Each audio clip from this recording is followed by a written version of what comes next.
The song Silly Me is so much more than just a song. It's it's like a raw confession. It's basically the blueprint of a personal tragedy, mapping out how a life built on this idea of a relentless hustle can just completely fall apart. And that brings us to the central metaphor that really unlocks the whole story, the circus. A place that looks spectacular on the outside, but behind the curtain, it's all just frantic chaos. The man at the center of the story is trapped in a circus of his own making. But here's the tragic twist. He's not just running the show anymore. He is the show. And in the end, he's the butt of his own joke. And this right here just lays out that core internal conflict perfectly. So on one hand, you've got the ringleader, right? The guy who's desperately trying to stay in control, to manage every little detail, to keep the show going for everybody. But at the same time, he's also the clown, the performer who's so caught up in the act that he's basically a victim of the very chaos he's trying to manage. And that's the thing. It's not like he's choosing one or the other. He feels like he's both at the exact same time. This internal tug of war, that's what's driving this whole story of exhaustion and regret. He is literally the architect of his own downfall and the one getting crushed by the debris. It's a brutal cycle.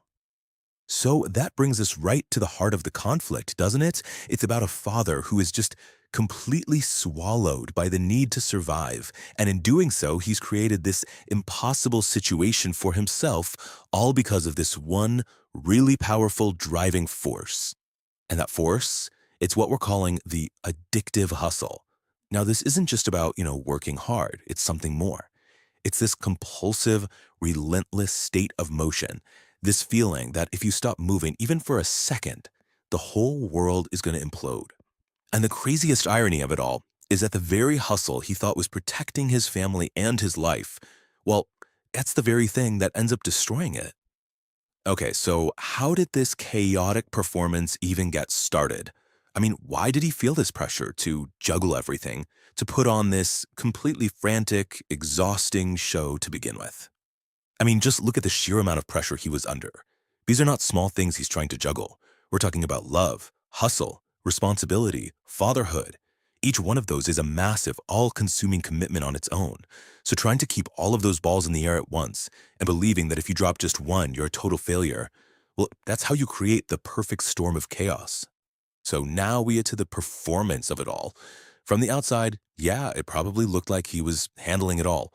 He was putting on that brave face, right? That classic clown's smile. But underneath all that, the strain was causing these deep structural cracks in his life and in him. And the cost of keeping up this performance? Oh, it was immense. We're not just talking about being tired here. We're talking about sleepless nights that just fueled these toxic cycles of arguments. It was about putting on these emotional performances just to make it through the day. And all the while, he's carrying around this deep, gnawing guilt and a constant, bone-deep exhaustion. It's just brutal. Okay, so you've got all these balls in the air. You've got all this insane pressure. You've got these cracks forming right under the surface. The question becomes inevitable, right? What happens when just one of those critical balls is finally dropped? And it's not a slow decline, it's just a catastrophic failure.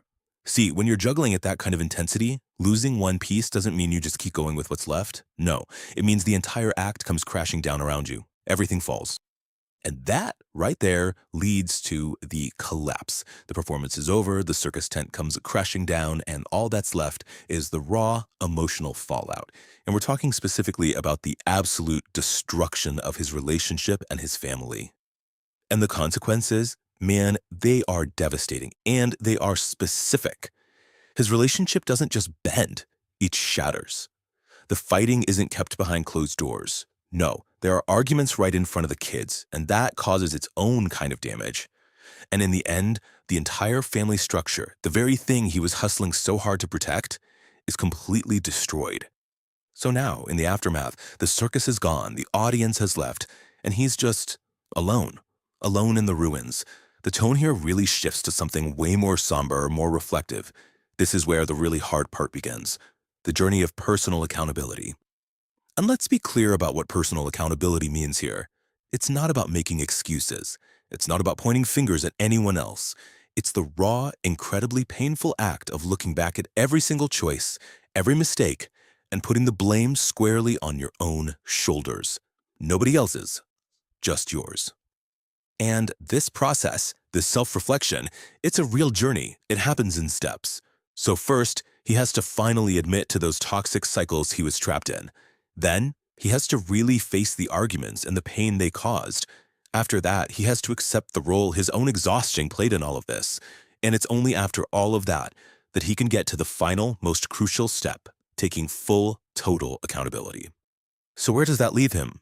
Well, his final emotional state is just one of absolute, crushing regret. He's not angry. He's not looking for anyone to feel sorry for him.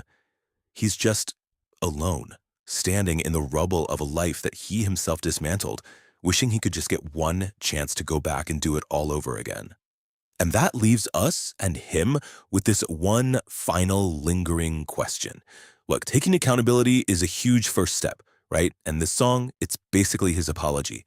But after the confession, after you've blamed yourself, what comes next? What do you do then? Can you ever actually rebuild the circus?